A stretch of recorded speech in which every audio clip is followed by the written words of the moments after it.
Hello दोस्तों। तो देखिए, जो भी स्टूडेंट 10वीं पास कर चुके हैं और जॉब की तलाश में है, तो उनके लिए एक बहुत ही अच्छा मौका निकल के आया है एयरफोर्स की तरफ से। जो हमारा एयरफोर्स है, इंडिया एयरफोर्स है, उनकी तरफ से कैंटीन के लिए वैकेंसी निकल के आई है 10वीं पास स्टूडेंट के लिए। ये बहुत ही अच्छा मौका है जो 10th पास करने के बाद नौकरी करना चाहते हैं।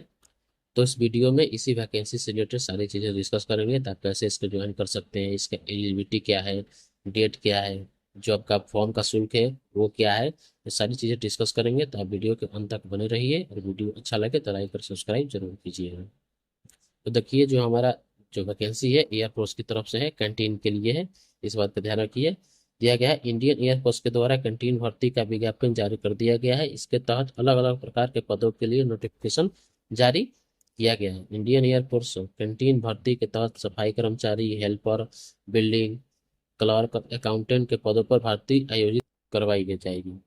इंडियन एयरफोर्स कैंटीन भर्ती के लिए योग्यता को 10वीं रखी गई है और 12वीं रखी गई है। यानी कि 10वीं और 12वीं पास आवेदन कर सकते हैं। तो इस बात का ध्यान रखिएगा। और आप 10वीं पास है तो आपके लिए भी इसमें वैकेंसी है, और 12वीं पास है तो आपके लिए भी इसमें वैकेंसी है। अगर वहीं हम इसके आवेदन शुल्क की बात करते हैं, तो देखिए, इंडियन एयरफोर्स द्वारा कैंटीन भर्ती के लिए किसी भी प्रकार का कोई भी आवेदन शुल्क नहीं रखा गया है। यानी कि बिल्कुल निःशुल्क आवेदन है। तो जो भी स्टूडेंट 10th और 12th पास कर चुके हैं और जॉब करना चाहते हैं, देखिए, इसमें कोई आवेदन फीस नहीं लग रहा है। तो जो भी चाहते हैं जॉब करना, वो सारे इसमें अप्लाई कर सकते हैं, कोई दिक्कत वाली बात नहीं है, क्योंकि ये बिल्कुल फ्री है। अगर वहीं हम इसके जो आयु सीमा की बात करते हैं, तो इसके लिए जो आपका आयु सीमा एज क्या होने वाला है, तो देखिए, इस भर्ती के लिए आयु सीमा कम से कम 18 वर्ष है और अधिकतम 32 वर्ष है। यानी कि 18 वर्ष से कम और 32 वर्ष से अधिक आयु का युवा इसके लिए आवेदन नहीं कर सकता है। भर्ती के लिए आयु की गणना 10 जून से स्टार्ट होगी। तो जो भी आपका है एज है आपका 10 जून से यहाँ पर एज कैलकुलेट होगा, उसके बेसिस पे ही आपका एज कैलकुलेट होगा। और सभी वर्गों को जिनको सरकारी नियम अनुसार आयु सीमा में छूट प्राप्त है, उनको छूट दी जाएगी। जो भी है कैटेगरी वाइज आपको एज रिलैक्सेशन मिल सकता है, आयु में छूट मिल सकता है। तो इस बात का आप ध्यान रखिएगा। एक बार इसके लिए जाकर इसका ऑफिशियल नोटिफिकेशन पढ़ लीजिएगा, उसमें सारी चीज़ें डिटेल में लिखी गई है। तो जो इसका ऑफिशियल नोटिफिकेशन है उसका लिंक अपने डिस्क्रिप्शन बॉक्स में डाल देंगे, आप वहाँ से जाकर डाउनलोड कर पढ़ सकते हैं। नोटिफिकेशन पढ़ने के बाद ही आवेदन को भरें, ताकि बाद में कोई दिक्कत वगैरह नहीं आए। अगर वहीं इस वैकेंसी के लिए हम शैक्षिक योग्यता की बात करें, जो आपका एजुकेशन है, क्वालिफिकेशन क्या होने वाला है, तो देखिए, दिखा गया है।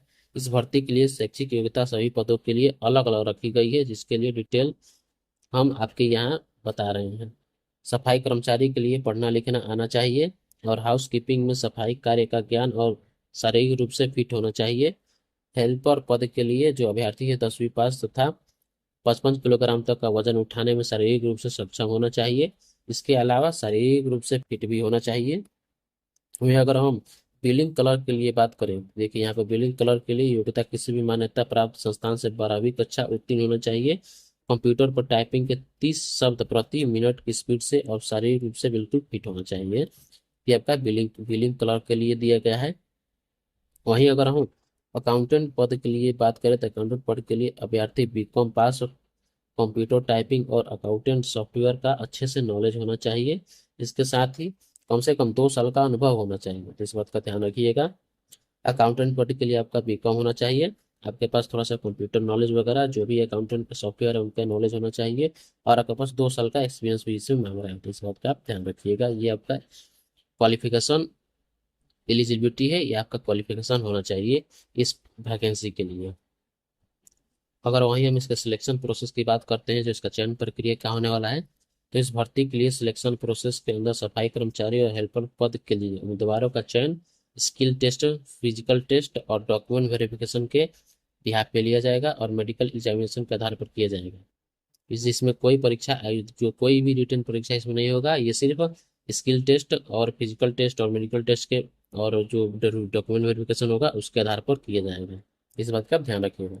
वहीं बिलिंग क्लर्क और अकाउंटेंट के लिए कलर के लिए पद की बात करें, तो इसके अंदर अभ्यर्थी का चयन लिखित परीक्षा, कंप्यूटर नॉलेज, कंप्यूटर टाइपिंग और आपका डॉक्यूमेंट वेरिफिकेशन किया जाएगा। उसके बाद आपका एक मेडिकल एग्जामिनेशन होगा। उसके बाद आपका है सिलेक्शन हो जाएगा। तो इस बात का ध्यान रखिएगा। जो आपका बिलिंग क्लर्क है और अकाउंटेंट है, उनके लिए एक लिखित परीक्षा लिया जाएगा। उसके बाद आपका कंप्यूटर नॉलेज जो है आपको टेस्ट किया जाएगा, और उसके बाद आपका डॉक्यूमेंट वेरिफिकेशन होगा। मेडिकल एग्जामिनेशन होगा, उसके बाद आपका सिलेक्शन हो जाएगा अगर आप इसमें क्वालिफाई करते हैं इन सारी चीज़ों में। तो इस बात का ध्यान रखिएगा। अगर वहीं इसके आवेदन प्रक्रिया की बात करते हैं तो ये प्रक्रिया क्या होने वाली है, तो देखिए इंडियन एयरफोर्स कैंटीन भर्ती के लिए अलग पद रखे गए हैं और सभी पदों के लिए आवेदन प्रक्रिया एक ही रखी गई है। इंडियन एयरफोर्स कैंटीन भर्ती के लिए सबसे पहले तो आपको नोटिफिकेशन डाउनलोड करके वो संपूर्ण जानकारी अच्छे से देख लेना है। तो एक बार फिर से हम बोलते हैं, एक बार नोटिफिकेशन डाउनलोड कर लीजिएगा और उसे अच्छे से पढ़ लीजिए, उसके बाद ही आवेदन करें। अब आपको आवेदन फॉर्म डाउनलोड करने के लिए सबसे पहले नोटिफिकेशन डाउनलोड करना है, जिसके अंदर आवेदन फॉर्म दिया गया है। इस आवेदन फॉर्म को सुरक्षित प्रिंट आउट निकाल लेना है। इसके पश्चात आपको आवेदन फॉर्म में जो भी जानकारी मांगी गई है उसे सही सही भरना होगा। आवेदन फॉर्म में संपूर्ण जानकारी पढ़ने के पश्चात आपको अपने सभी आवश्यक डॉक्यूमेंट सेल प्लेट स्टेट फोटोकॉपी के साथ में लगानी है। इसके पश्चात आपको नोटिफिकेशन में दिए गए एड्रेस पर इस आवेदन फॉर्म को भेजना है। ध्यान रहे आवेदन फॉर्म का लिफाफा एक अच्छे प्रकार का होना चाहिए। इसके अलावा आवेदन फॉर्म अंतिम तिथि से पहले भेजना है, इसके बाद में आवेदन फॉर्म स्वीकार नहीं होगा। इस बात का आप ध्यान रखिएगा। तो जो भी ये एक ऑफलाइन मोड वाला एप्लीकेशन है, तो जो भी उसमें नोटिफिकेशन में आपको एड्रेस दिया गया है उस एड्रेस पे आपको एप्लीकेशन भेजना है सारे अपने डॉक्यूमेंट के साथ। इस बात का ध्यान रखिएगा।